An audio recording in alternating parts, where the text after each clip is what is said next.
Halo Selvi, gimana kabarnya? Sehat? Halo, alhamdulillah baik. Kamu sendiri gimana? Puji syukur sehat nih. By the way, kamu udah nonton berita korupsi Bansos itu belum? Iya nih, semalam aku juga sempat lihat. Udah sampai tahap divonis kan ya?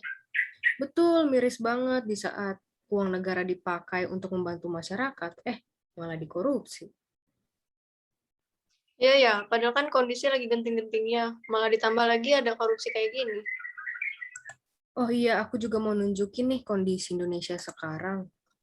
Bisa dilihat di sini, kasus korupsi Indonesia nggak selesai-selesai. Dimulai dari kasus korupsi oleh Pak Juliardi, terus juga ada penentuan tersangka baru di korupsi dana pensiun oleh PT Asabri.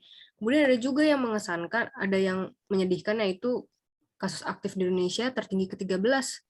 Dan tidak kalah menyedihkannya lagi, masyarakat memiliki persepsi buruk atas kondisi ekonomi yang ditunjukkan oleh survei LSI.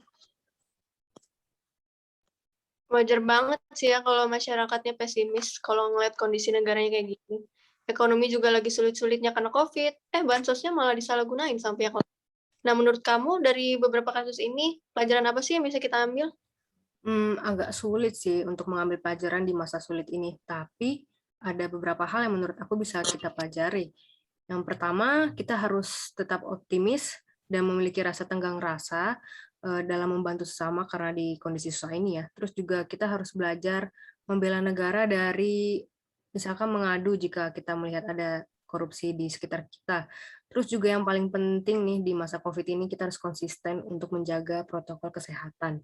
Kalau kamu, Sel, apa sih yang kamu ambil dari kejadian ini? Kalau dari aku sih ya, menurut aku tuh kita perlu banget untuk punya pikiran positif. Jangan sampai gara-gara perbuatan segelintir orang doang yang lebih mementingkan keuntungan pribadi ini, kita tuh jadi memukul rata kalau pemerintah itu semuanya sama. Karena aku sih yakin pasti masih banyak orang-orang baik yang lebih mengutamakan kepentingan pembangunan di Indonesia, terutama untuk mencapai impian. Nah, ngomong-ngomong soal impian Indonesia nih, kemarin aku sempat baca impian ideal Indonesia sebutin 4 pilar visi Indonesia menuju 2045. Kamu tahu nggak sih isinya itu apa aja? Aku tahu sih, kemarin baca. Jadi 4 pilar Indonesia di tahun 2045 ada 4, pembangunan manusia dan penguasaan iptek, terus ada pembangunan ekonomi yang berkelanjutan, dan yang ketiga pemerataan pembangunan serta pemantapan ketahanan nasional dan tata kelola pemerintah. Tapi kamu tahu nggak sih maksudnya apa? Aku nggak tahu loh. Nah, jadi tujuan dari pilar itu sama dengan isi pembukaan UUD 1945 yang di alinea keempat itu.